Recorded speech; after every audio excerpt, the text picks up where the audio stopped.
Bismillahirrahmanirrahim. Assalamualaikum warahmatullahi wabarakatuh. Waalaikumsalam warahmatullahi wabarakatuh. Bismillahirrahmanirrahim. Alhamdulillahilladzi wa kafa. Wassalatu wassalamu ala sayyidil mustafa wa ala alihi ahli sidqi wal wafa, amma ba'd. Yang terhormat, yang sama-sama kita muliakan, Al-Ustaz Al-Hajj Muhammad Ali Syaka, yang mudah-mudahan diberikan oleh Allah umur yang panjang dalam keadaan sehat walafiat. Amin.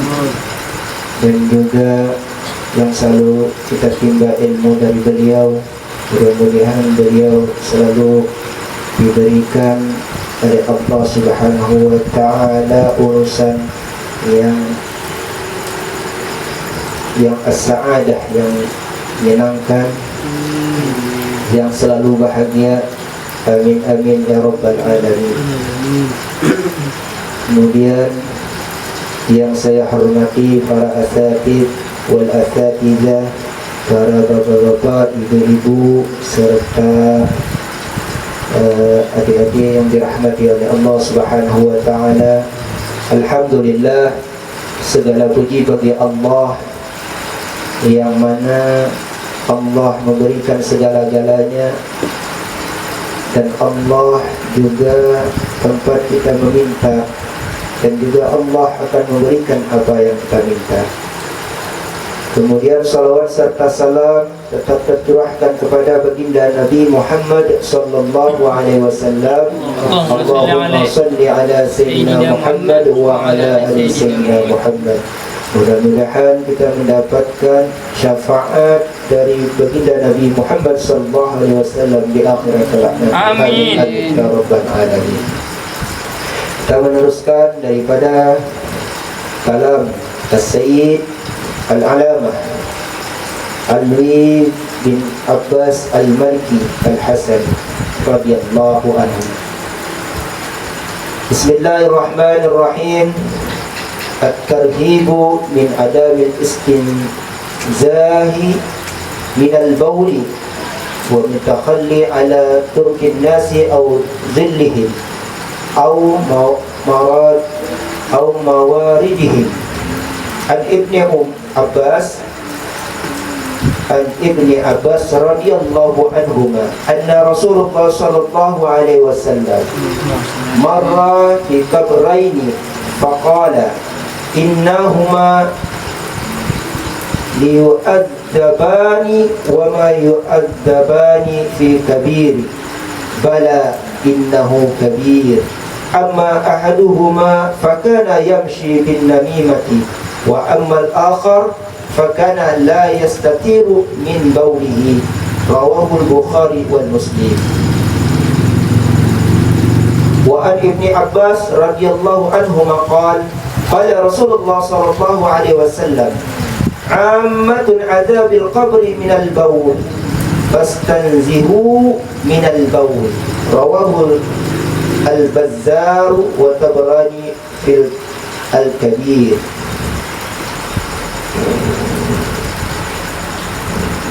At-tarhibu, yang mana kita harus berhati-hati, min dari adamil istinzahi minal bawli, dari beristinja, ya, membersihkan, ya, membersihkan baul, kencing.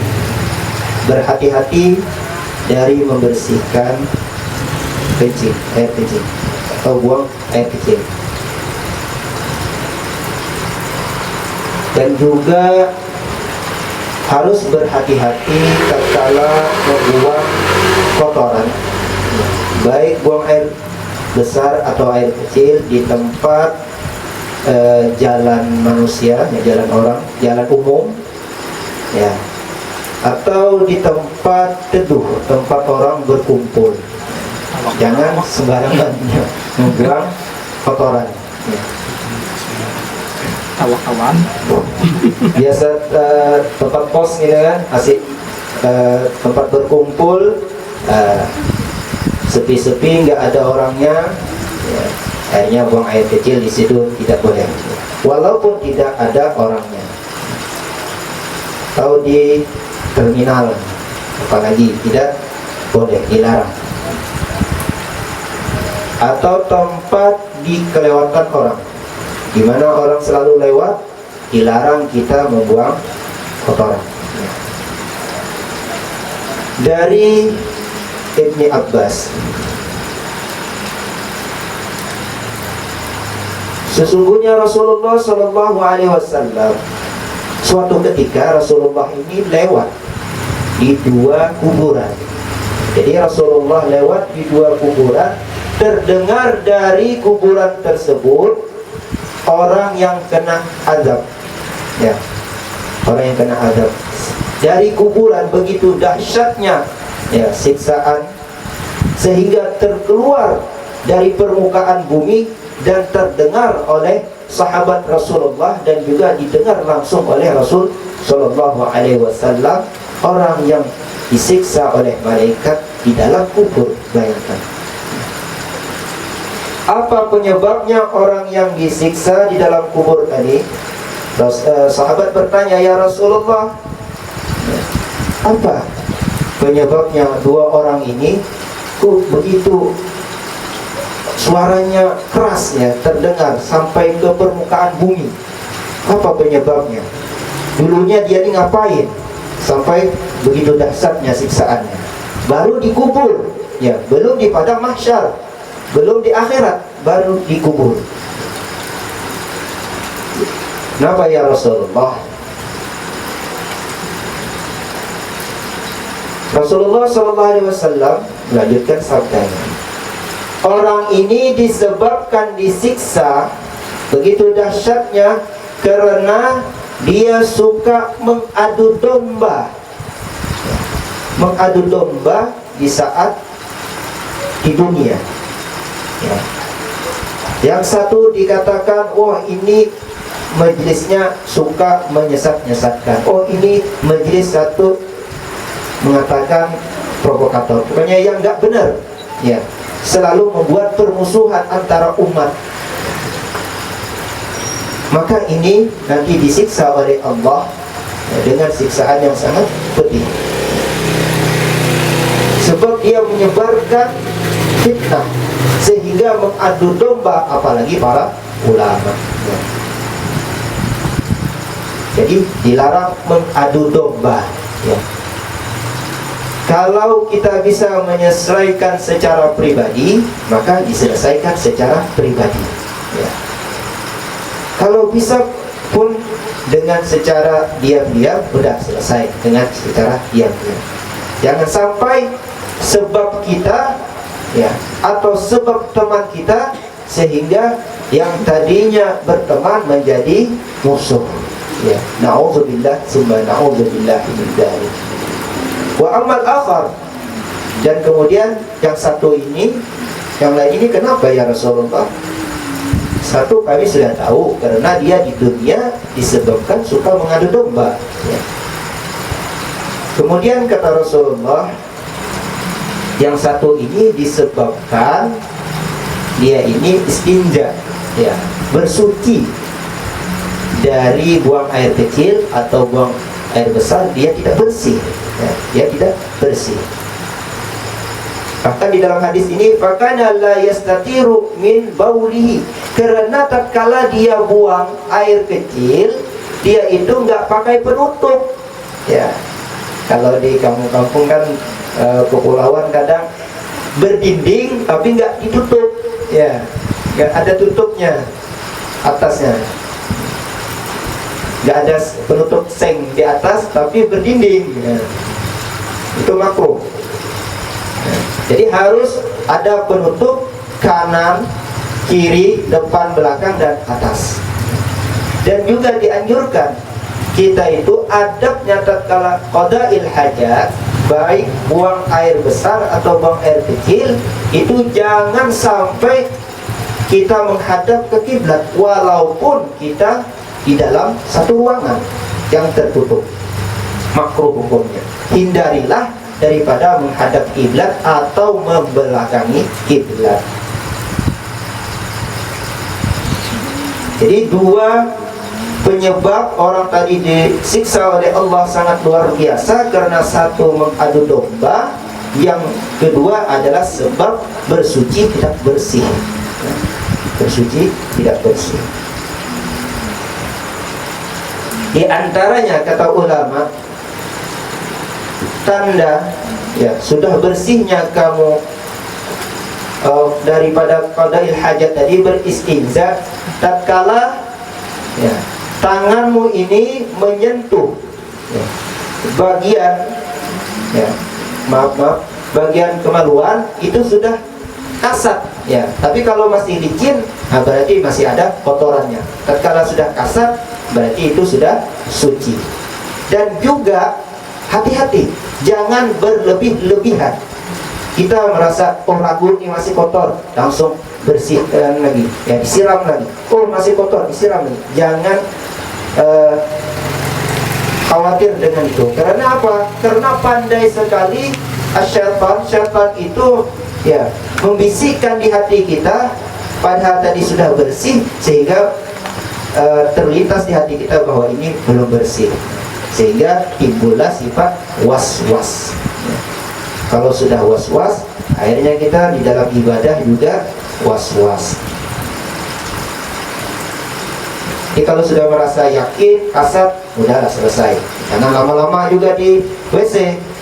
Kalau lama-lama nanti bahaya, timbulnya penyakit kata ulama. Orang yang lama-lama di dalam WC, orang yang selalu mengulangi wasallam. Kebanyakan kata Rasulullah, kebanyakan pada umumnya orang nanti di akhirat yang paling banyak sekali diajar, disiksa oleh Allah di dalam kubur adalah yang mana orang yang tidak bersih daripada istinjanya.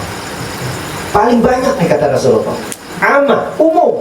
Pada umumnya di dalam kubur nanti yang paling sering disiksa adalah orang yang istinjanya tidak bersih.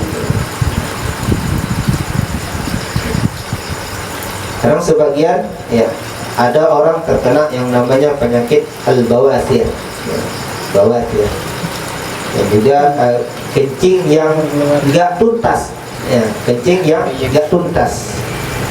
Terkadang dialami oleh ar-rijal, laki-laki dialami. Jadi bagaimana cara mengatasinya? Cara mengatasinya di dalam satu kitab disebutkan, tatkala kamu qadail hajat, maka angkatlah kaki kiri dan tundukkan kaki, angkat kaki kanan, tundukkan kaki kiri. Kemudian diletakkan punggung kaki kiri ini, tumitnya ini di samping pantat, Jadi sambil ditekan, tegakkan kaki kanan, Nah, di sini sangat jelinya Rasulullah selalu memuliakan yang kanan, Diangkat sekalipun itu di dalam kamar mandi atau di dalam WC, mengangkat kaki kanan dan merendahkan kaki yang kiri, Dan begitu diulangi. Kemudian sambil berdiri, sekali berdiri kemudian jongkok lagi, berdiri jongkok lagi. Ini seperti itu, seperti Andi, bicara Andi, praktikan seperti itu. Jadi kalau orang yang pernah kena penyakit bawasir, maka kencing yang tidak tuntas tadi, bagaimana caranya? Maka dengan itu, jongkok, nanti berdiri, jongkok lagi sambil berdehem 3 kali. 3 kali saja, jangan lebih. Kalau lebih lain lagi. Atau juga, kalau kita sudah yakin bersih, kemudian kita terasa kayak belum bersih, maka kata ulama, cara kamu mengatasinya bagaimana? Kamu basahkan tanganmu, kemudian kamu percikkan. Ya, kamu percikkan di sarungmu. Ya, kamu percikkan ke sarung. Ya. Andai kata nanti terlintas bahwa ini belum bersih, sesungguhnya sudah bersih. Sesungguhnya sudah bersih. Mudah-mudahan kita bisa melakukan sunnah Rasul Sallallahu Alaihi Wasallam. Maka tatkala masuk WC, gunakan dengan kaki kiri dan membaca doanya. Allahumma inni a'udzubika minal khubuthi wal khaba'ith. Di dalam WC itu ada setan laki-laki dan perempuan yang tidak nampak. Maka kita berlindung kepada Allah Subhanahu wa taala yang Maha Kuat, yang Maha Melindungi, ya, sehingga kita aman di dalam WC. Kalau enggak tuh ayat ya. Nah, sudah kita melangkahkan kaki kiri, kemudian membaca doa, ya, Allahumma inni a'udzubika minal khubuthi wal khaba'ith. Tatkala mau masuk, ya, kemudian kita mengangkat celana atau rok atau sarung, ya, maka juga di dalam hati dilintaskan doanya, Bismillahilladzi la ilaha illahu. Ya, Bismillahilladzi la ilaha illahu. Kenapa? Karena ya, sesungguhnya menjadi sunnatullah, setan atau makhluk-makhluk gaib itu melihat kepada kita, kita tidak melihat kepada dia tatkala di dunia. Maka untuk menutupi dari pandangan setan, ya, yang suka melihat aurat kita, maka dengan bacaan tadi tertutup daripada pandangan setan yang laki-laki atau perempuan. Bismillahilladzi la ilaha illahu. Cukup dilintaskan di dalam hati, jangan dilafadzkan. Saling Tuhan. Nanti dikira bulan namanya saya. Mana wadahnya? Yang terakhir, ya, mudah-mudahan kita bisa melaksanakan sunnah Rasul Sallallahu Alaihi Wasallam dengan begitu baik. Jadi ada satu cerita Ami Sa'ad dipanggil di Hadramaut itu. Ami Sa'ad yang beliau ini alim luar biasa, ya, alimnya luar biasa. Jadi Syekh Sa'ad ini dulunya belajar kepada Said Muhammad bin Alwi Al-Maliki, ya. Semua orang kadang meminta pendapat beliau, meminta fatwa beliau, Syekh Sa'ad ini. Jadi suatu ketika beliau masuk ke dalam WC, lupa menggunakan kaki kiri tadi, ya, lupa menggunakan kaki kiri. Biasanya beliau selalu menghidupkan sunnah dengan kaki kiri, ya, dan membaca doa. Tatkala itu lupa, dilupakan oleh Allah, ya.